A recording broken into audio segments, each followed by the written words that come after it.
Hi, I'm Dr. Catherine Hughes from Crime Psych. The way that I write these blogs is that I either examine current affairs that are affecting society or issues that have been brought to my attention.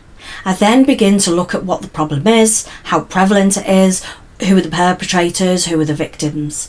And in this case, I'm going to be discussing sexual harassment of school-aged girls because of an article that I read on a BBC website. The headline for that article was "Girls ask for nudes by up to 11 boys a night, Ofsted finds." Clearly that's a very shocking headline, saying that our school children are being put under pressure and are being sexually harassed. The Ofsted report found that the majority of girls believed that sexist name calling and being sent unwanted pictures of videos with explicit content was normal. Students often don't see the point of reporting abuse, and many teachers underestimate the scale of these problems. Ofsted warned that sexual harassment was becoming normalised in school-aged children. I read several more articles around that subject, and all of them had things in there that I could personally relate to.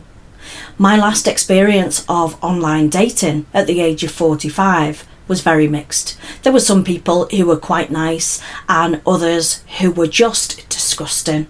Some of them assumed that I was online on these dating sites simply because I wanted intercourse.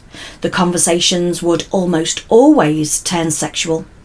Not a problem for me. I'm a big girl. I can look after myself. I can say no to anything that I'm not comfortable with.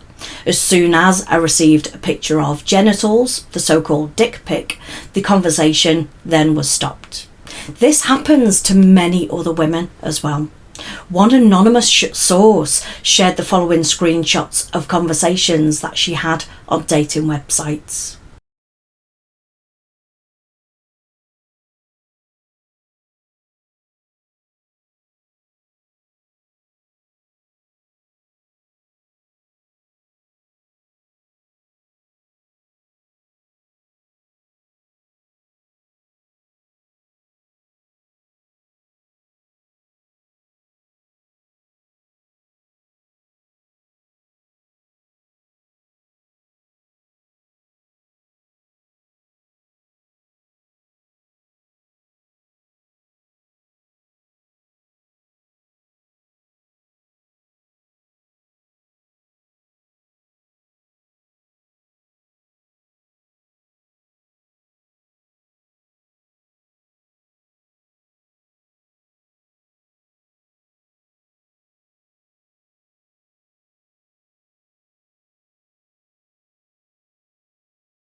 There is a societal tendency for men to think that sending pictures of their genitals or discussing sex before they've even met you is acceptable and normal. If grown men are behaving in this way, then the younger generation are surely going to follow. I used to joke with my friends about how often I received these unwanted pictures of men's genitals, but when it happens to a schoolgirl, it becomes a much more serious problem. An anonymous teacher told me that men on dating sites, when they found out that she was a teacher, they'd make comments such as, "Will you put me in detention if I'm naughty, miss? Will you spank me if I'm naughty, miss? Do you have a cane? I would have fancied you if you were my teacher." In essence, what these men are inferring is that sex and sexuality between a teacher and a pupil is acceptable. Sometimes women will dress in sexy schoolgirl outfits. Men will lay naked and become aroused as a woman spanks him and tells him that he's a naughty boy. But when we really start to give some thought into these types of acts, it's wrong. Nothing about the relationship between a teacher and a pupil should be sexual. In one survey that was published, Girls said that boys just won't take no for an answer when they're asking for an explicit image. The girls told the Ofsted inspectors that they can be contacted by up to 10 or 11 different boys a night asking for nude or semi-nude images. In an article in The Independent, one girl said, "When I was in year 9, in my school uniform, a car drove past and I heard a heckle of horrible, very sexually violent stuff that the guys wanted to do to me. I thought it was my fault for not smiling or smiling too much." The woman, who's now 20, said that she didn't tell anybody about the incident. Instead, she racked her brain wondering whether she was to blame for the sexual harassment, whether she'd been smiling too much, smiling not enough, wearing just a skirt that was too short. And that is a typical feeling that many victims of sexual harassment, sexual assault or rape have. Perhaps one reason for that way of thinking is because all of the advice that we hear about preventing these attacks places the responsibility to stay safe on the potential victim. Very, very little is ever said about how we can educate people to make better choices or how we can make reporting these instances less traumatic. As a young woman, I remember being out in the town centre with some work friends. I'd been out drinking and I couldn't find them. I recognised one of the security guards who'd been working at the door of my building, and after a short chat he walked me to the taxi rank. But then he started to try and kiss me. I was pushing him away and telling him no, but he was stronger than me and he kept on persisting. I noticed a group of boys that I could see over his shoulder and I just mouthed, "Help me," to them. Thankfully they did come and help me, and I subsequently found out that they'd then beat him up too. They made sure that I was in the taxi and moving, and I will always be eternally grateful for those people. As soon as I got home, I rang the police and I reported it. The police came out and talked to me. They found his address through work records and they then went and spoke to him too. They then came back to me and said that he told them that we were on a date together, which we weren't. They asked how much I'd had to drink that night and suggested that I might have led him on a bit. They asked if I was wearing that skirt while I was out. It was a short skirt. They told me that he was beaten up by a group of lads, and I told them that that was because he was attacking me. They said, "Well, it's your word against his, so there's not really much we can do here." I was 26 at the time, and I wondered if I'd led him on. Maybe I didn't try hard enough to get him off me. Maybe it was my fault. I drank too much and I wandered off. How could I possibly go to work and face him after that? I was genuinely scared. Of course, now I know that it wouldn't have mattered how much I'd had to drink or whether I was wearing a short skirt or whether I was on a date with him. I had said no. But children are having to deal with this kind of sexual harassment on a daily basis. Because of the development of phones that are able to take and send pictures, communication and the internet have grown at an impressive rate over recent years. In my days at school, we had to hand draw willies and boobs if we wanted to see them. But these tiny little devices that we have are in our children's hands 24 hours a day, 7 days a week. When they come home from school, it doesn't just end there. It's in their bedrooms with them at night. It is constant. It's really not surprising then that anxiety is much more prevalent with the youth these days. I would have hated to have been at school at a time when the standards and the expectations are so high. Influencers on social media use filters or Photoshop to make them appear perfect, and young people are doing their best to look as good as them. You can be picked on for not having a £300 coat. Other girls are sending pictures that they've been requested to send, so other girls are expected to follow. When these girls don't follow, they're often called names for not doing so. The teacher that I talked to told me that she was shocked when she first started teaching because she found out that year 8 girls, who were about 12 years old at the time, were having anal sex with their 15-year-old boyfriends because they couldn't get pregnant that way, and at least they weren't losing their virginity. There is absolutely nothing normal about a 12-year-old girl having anal sex. However, in that environment, it had become normal. She had also told me that she overheard some girls talking about a website, which she then asked them about in a bit more detail. And of course, they denied it, but the teacher reported it anyway. Letters were sent out to parents and they had an assembly about it. After that, it was just down to the teachers and to the heads of year to deal with any instances. This website was a sex site, not a dating site, but a site specifically for sex. There were graphic images of full frontal nudity, including erections. She went on to say that as teachers, we're given nothing. We're told not to react to any disclosure. We just talk as if their experience is normal, report it to the safeguarding programme we use, and allow safeguarding to take over.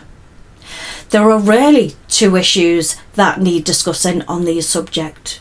Firstly, why do we have this increase in sexual harassment of schoolgirls, and how can we make it easier to report it?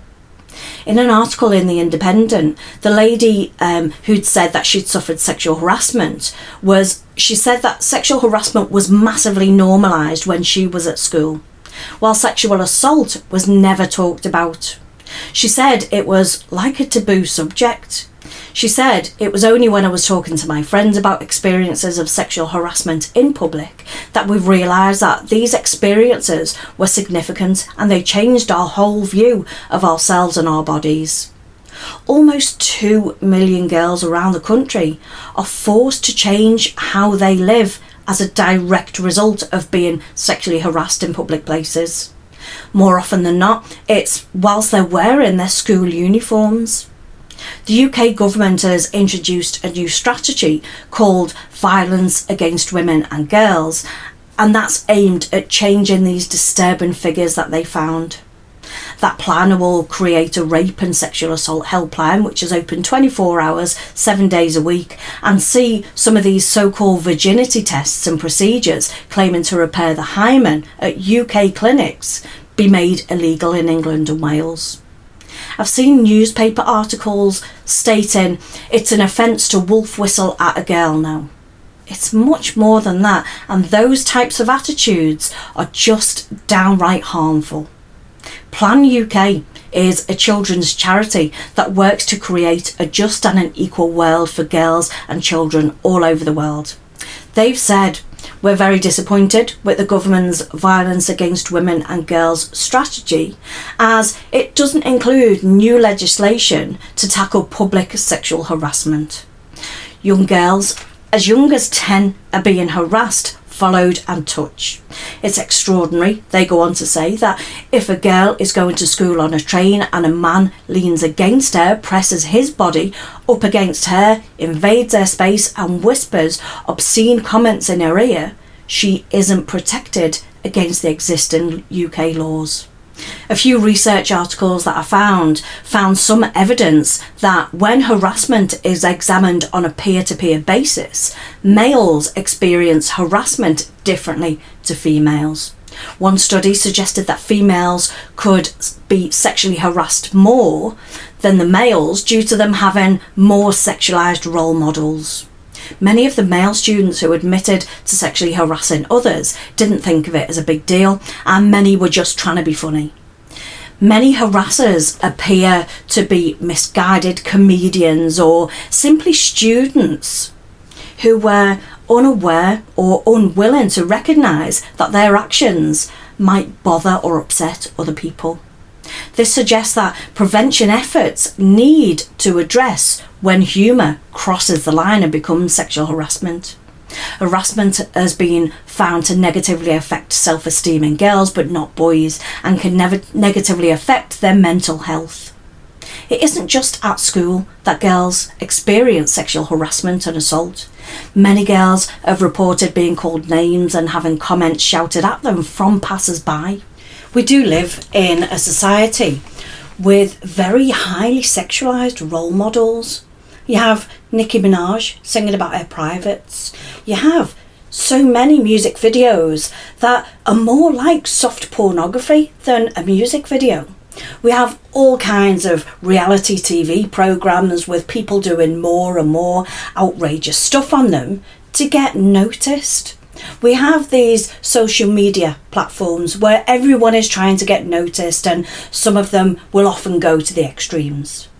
A young woman talking to The Independent said that she was training for a marathon, so is experiencing sexual harassment in public virtually every day, she said, while she was out going for jogs. She even went as far to say that she stopped exercising after a man in a van shouted comments about her breasts. She was just 11 years old at the time. These young girls are having to change the way that they behave, being cautious about what clothes they wear and restricting themselves. These young girls are having to change the way that they behave. They're having to be cautious about what clothes that they wear and restricting themselves in a variety of different ways.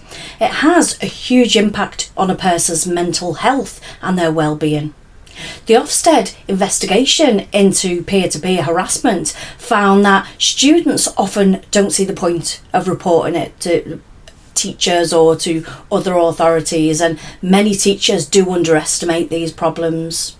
Many women's groups are calling for school staff to be trained to change the culture and, of course, for a government task force to tackle this problem.